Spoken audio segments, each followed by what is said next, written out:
If you haven't been living under a rock, you've probably noticed that everything is crashing. Stocks are down almost 20% from their recent highs. The top cryptocurrencies are down anywhere from 60 to 90%. GDP, a measure of our economy's productivity, is down 1.5%. And home prices are also down? No, wait, there appears to be a mistake here.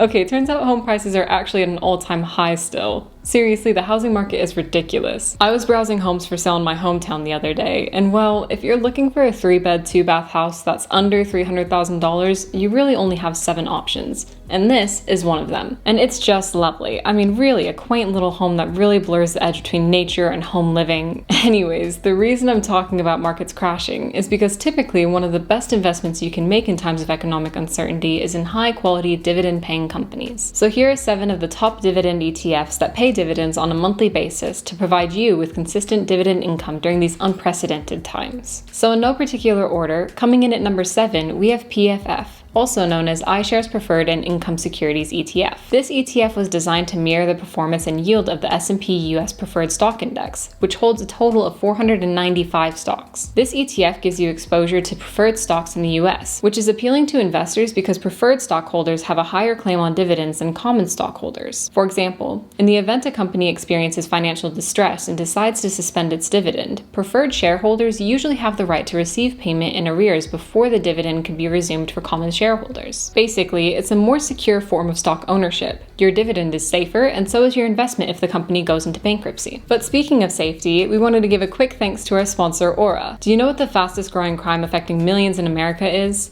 The answer is identity theft, and there's a new victim every 14 seconds. It's such a common crime, yet people are shocked when they fall victim to identity theft, and it's a scary situation to be in. Thankfully, Aura is here to help. Aura is identity theft protection, fraud monitoring, a VPN, and antivirus software, all combined into one easy-to-use app. Aura monitors the dark web for your emails, passwords, and social security number and sends alerts fast right to your phone and email. When I entered my email into Aura, they scanned the dark web and found my email and password had been compromised more than 5 times. I personally have dealt with a lot of identity theft, especially here on YouTube with people trying to impersonate me, trying to scam people, so I've seen firsthand how prevalent identity theft is, and it's not to be taken lightly. You can also connect your credit and bank accounts, and you'll get notified of any changes up to 4 times faster than Aura's competitors. Their VPN allows you to stay anonymous online by keeping your browsing history and personal information safe and encrypted. And their antivirus software will block malware and viruses before they infect your devices. And if you sign up today, you can get a free 2-week trial with aura.com/Carson. So protect your family and yourself from identity theft at aura.com/Carson down in the description below. Once you sign up, you'll be able to see how many times your information has been compromised. And let me know down in the comments how many times your personal information was found, because I feel like it would be quite hard to top the more than 5 breaches that I had. Again, the link is down below in the description for anyone that wants to get started with Aura today. And with that said, let's get back to PFF. PFF is well diversified, with its top holding only making up 3.51% of the overall fund. But this ETF is more concentrated in the financial, utilities, and industrial sectors, and holds companies you likely would have heard of, like Broadcom, Wells Fargo, Bank of America, and Citigroup. Currently, this ETF pays a pretty high dividend yield of 5.11% and has averaged an annual return of 5.09% in the last 10 years. That means if you had invested $10,000 in this ETF 10 years ago,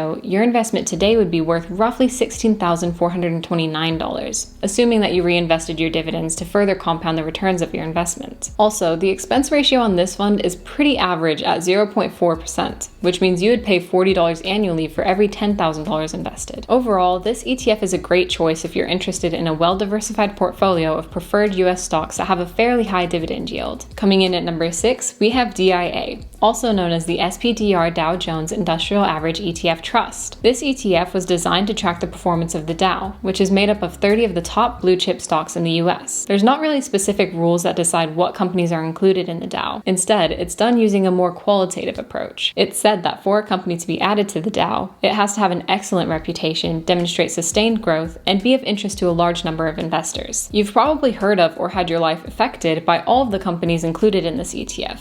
It includes massive companies like Apple, Home Depot, Coca-Cola, McDonald's, Walmart, and Disney. Currently, DIA is paying a dividend of only 1.83%. I know that's not very high, especially compared to many of the ETFs on this list, but as a general rule, the lower the dividend yield of an ETF, the more likely it is to experience higher growth in terms of price appreciation over a long time period. And DIA has obeyed this general rule, since it has averaged the highest annual return on this list in the last 10 years at 12.73%. That means that if you had invested $10,000 into this ETF 10 years ago, your investment today would be worth roughly $33,143. This ETF also has the lowest expense ratio on this list at 0.16%, meaning that on an investment of $10,000, you would only pay $16 a year in fees. Overall, if you're looking to invest in the highest quality companies that are most likely to perform well over a long time horizon, and you don't care as much about receiving a high dividend yield, then DIA is a fantastic choice. Coming in at number 5, we have PGX, or Invesco's Preferred ETF.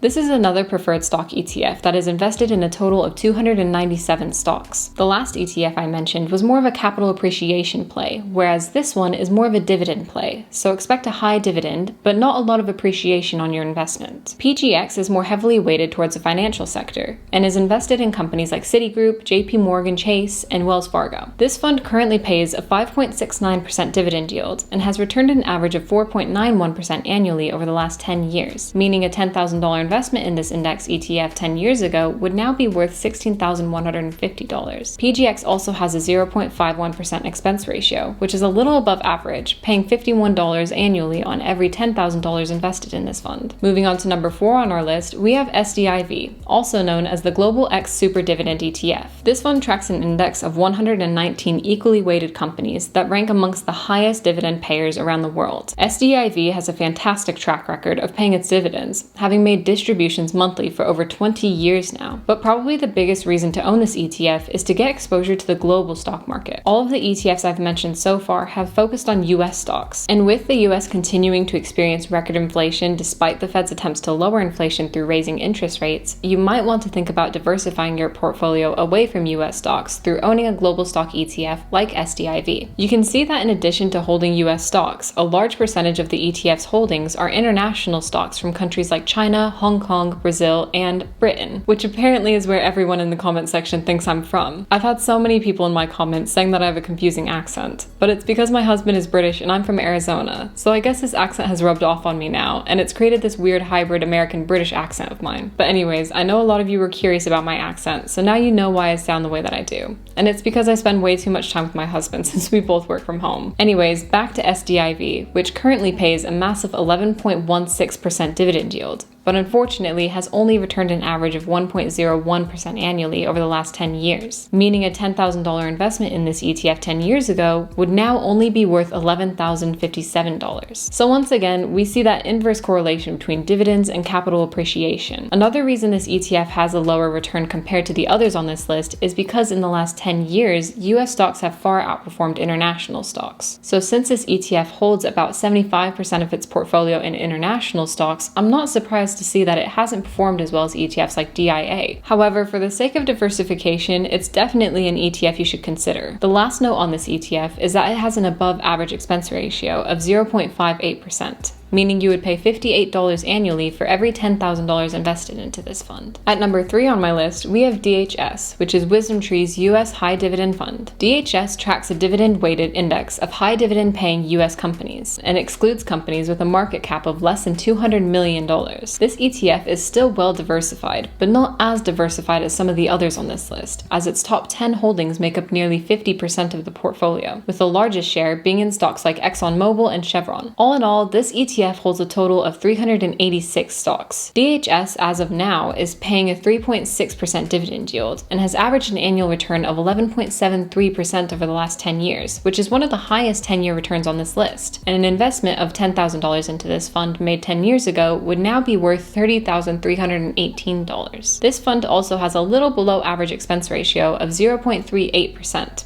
a cost of $38 annually for every $10,000 you have invested. Overall, this is a solid choice. DHS has a high historical return, a solid dividend yield, and is more concentrated in the energy and pharmaceutical sectors, which is unlike the other dividend ETFs on this list. Coming in at number 2, we have DIV, also known as the Global X SuperDividend U.S. ETF. This ETF gives you exposure to 51 of the highest dividend-paying stocks in the United States. The way DIV decides what to include in its holdings is by screening stocks that have a low volatility compared to the S&P 500. This is a good thing because as investors, we don't like volatility, we like stability. We want the best return possible for the least amount of volatility or risk, and that's the goal of DIV, to include the highest dividend-paying stocks with the least amount of risk. DIV currently pays a very high dividend yield of 6.23% and was created just shy of 10 years ago, so we don't have a 10-year return we can look at, but the average annual return since inception is 4.84%. And this fund also has an average expense ratio of 0.45%, a cost of $45 annually for every $10,000 you have invested. Finally, at number 1, we have SPHD,